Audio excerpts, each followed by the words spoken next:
युवक मानक जदि सठिक मार्गदर्शन प्राप्त हेब जदि ठीक रास्तार परिचालित कर निश्चिंत आम देशर युवपीढ़ी मान जो प्रतिभा रही है सर्वप्रथम आज पीपीएल ओडिया जो न्यूज संस्था अच्छी तार जो 9 वर्ष पूर्ति अवसर में समस्त शुभेच्छा और अभिनंदन ज्ञापन कर आज यही परिप्रेक्षी पीपीएल न्यूज जो प्रतिभा मानक युव प्रतिभा मानक संवर्धित करुच्ची निश्चिंत ये प्रयास को ये एक नियारा प्रयास एक जिते प्रशंसा कले कम हम कारण भारतर आम राज्यर युवपीढ़ी मान आगामी काली कर्णधार आम राज्य अनेक युवपीढ़ी अच्छा जो मान निकट अनेक प्रतिभा रही से प्रतिभा को चिन्हट कर पीपीएल न्यूज ओडिया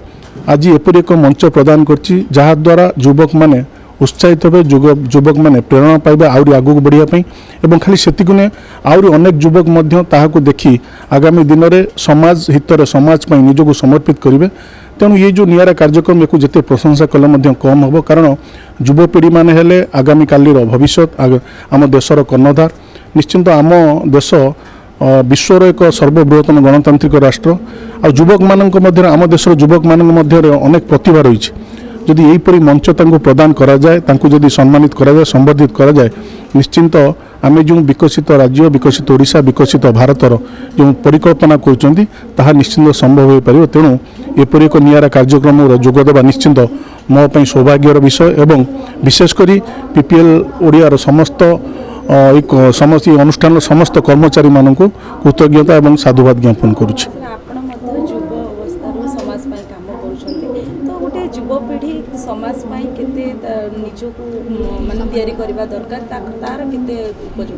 देखो निश्चित युवक मानक जदि सठिक मार्गदर्शन प्राप्त हेब जदि ठीक रास्तार परिचालित कर निश्चिंत आम देशर युवपीढ़ी मान जो प्रतिभा रही सी प्रतिभा असाधारण प्रतिभा रही किंतु ताकू चिन्हट करवा एवं ताकू सठिक मंच प्रदान करवा ये आम मानकर दायित्व तेणु यही प्रयास जदि जारी रहिबो निश्चिंत आगामी दिन में आम राज्य शिखर को स्पर्श कर तेणु निश्चिंत युवक मान भर प्रतिभा रही युवक मान भर क्षमता रही कारण परिणत बयस लोक मैंने सहजरे एत जल्दी सब कार्य करें युवक मान भर गोटे जोश थाए गोटे जुनून थाए सेटा परिणत बयस देखा मिले नहीं तेणु से जोश जुनून को जब सठिक दिग मार्गदर्शन हुए ताल निश्चिंत समाज रे परिवर्तन आसो। आज डेट्रे जितेबले मुझे युवक थी माने विभिन्न प्रकार युवक माने माने केमती इनकम करमु निजर गोडे ठिया हम बोल विचार करसन विचार करला बेल के मुई गोटे मोर विचार करली मोर मन रे जे मुई कहीं मो जीवन स्वप्न जितेबले मुई स्टूडेंट माने जितेबले निजर स्वप्न स्वप्न देखला बेल के हाफ पैंट पिंधि हाफ सार्टा पिंधि एवं मो जीवन लक्ष्य जितेबले रचना लिखुवे सेतेबले छुआ माने सेटा ही सत्य सेटा स्वप्न जदि छुआ देखी नहीं पाठ पढ़ुव कि विभिन्न प्रकार स्वप्न देखुव स्वप्न को साकार करने जदि गोटे डेडिकेशन रही गोटे छुआर भल पाठ पढ़ी पार गोटे बिजनेस करने जी आकांक्षा कर आग को आसो से जब डेडिकेशन रोले से बिजनेस रे आग को बढ़ी पार गोटे गोटे प्रेस रिपोर्टर गोटे जदि जीवन को जदि डेडिकेशन रे निजे निश्चय जदि कर से बड़ रिपोर्टर हो पार जदि पॉलिटिक्स रे जे गोटे युवक जदि डेडिकेशन पॉलिटिक्स एवं से बड़ पॉलिटिशियन हो पार जमती कहले कि जड़े डेडिकेशन रहिले तो से प्रतिभा थाए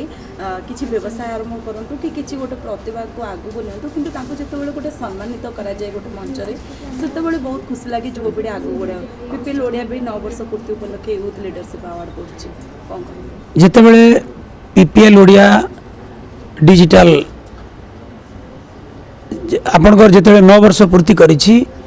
अति सुंदर भाव रे आमे डिजिटल मीडिया रे आमे आपनकर विभिन्न प्रकार एडवर्टाइजमेंट विभिन्न प्रकार आपनकर राजनीतिक जेकोसी विषय आप देखुं आम देखुचु बहुत भल लगुचे एवं आपनकर पीपीएल ओडिया को मुझे धन्यवाद देवी जे मु गोटे पश्चिम ओडिशा आसी मु गोटे जीरो रु बिजनेस करी आज डेट मोर पाखे गोटे माने बस गाड़ी घोड़ा समस्त गाड़ी घोड़ा मिसेदे मोर पाखे 25-30 गाड़ी अच्छी किंतु मोर भाया पश्चिम ओडिशा लोक गोटे गोटे को आज गोटे मंच पीपीएल ओडिया मते संवर्धित करुथिबारु मो धन्यवाद दौछा से मानके एवं मुई भी निजे धन्यवाद करुछि। से जेंति कहले ଜିରୋରୁ ହିରୋ ହେବା ତ ପିଲାମାନେ ଯୁବପିଢ଼ି ଭାବନ୍ତି ଆମ ପାଖରେ କିଛି ନାହିଁ ଆମ ବ୍ୟାଗ୍ରେ କିଛି ନାହିଁ ତ ଆମେ ଆଗକୁ ବଢ଼ିପାରିବୁନି ସେମାନଙ୍କୁ ମୁଁ ମେସେଜ୍ କ'ଣ ମିଳିବ ସବୁ ପିଲାମାନଙ୍କୁ ମୁଁ ଗୋଟେ ମେସେଜ୍ ଦେବି ମାନେ କିଏ ଜୀବନରେ ଆଜି ଦେଶରେ ଜଣେ ଚା ବିକାଳି ପ୍ରଧାନମନ୍ତ୍ରୀ ହେଇପାରୁଛି ଆପଣଙ୍କର ମନରେ ଭାବା କଥା ଯୁବପିଢ଼ି ମାନେ ବିଭିନ୍ନ ପ୍ରକାର ଜାଗାରେ ପଇସା ନାହିଁ ଗୋଟେ ବିଭିନ୍ନ ପ୍ରକାର ଆର୍ଥିକ ଅନାଟନରେ ରହିକରି ମଧ୍ୟ କେତେ ବଡ଼ ବଡ଼ ଲୋକ ଆଜି ଆପଣ ଦେଖନ୍ତୁ ଆଉ ଦେଶର ଜଣେ ଆଦିବାସୀ ମହିଳା ଆମ ରାଜ୍ୟର ଯାହାକି ରାଷ୍ଟ୍ରପତି ହେଇପାରୁଛନ୍ତି ତାଙ୍କର କ'ଣ ସେ କ'ଣ କୋଟିପତି ଥିଲେ କି ମୁଁ ମୋର ମାନେ ଜିରୋରୁ ଆରମ୍ଭ କରି ମୋର ବାପା କି ମୋର ପରିବାରରୁ ମୁଁ ଲକ୍ଷ ଲକ୍ଷ ଟଙ୍କା ନେଇକି ବେପାର କରିନି ଆଜି ଡେଟ୍ରେ ମୁଁ ମୋର ବେପାର କରିକି ମିନିମମ୍ 100 ଜଣକୁ ରୋଜଗାରକ୍ଷମ କରୁଛି ପିଲାମାନେ ମୋର ପାଖରେ କାମ କରୁଛନ୍ତି ଏବଂ ନିଜକୁ ମାନେ ସବୁବେଳେ ମାନେ ଭାବା କଥା ମୁଁ ନିଜେ କରିପାରିବି ଯେକୌଣସି ଜିନିଷ ଗୋଟେ ମୁଁ କରିପାରିବି ଯଦି ଭାବିବ ଜଣେ ପିଲା ସେ ନିଶ୍ଚୟ କରିପାରିବ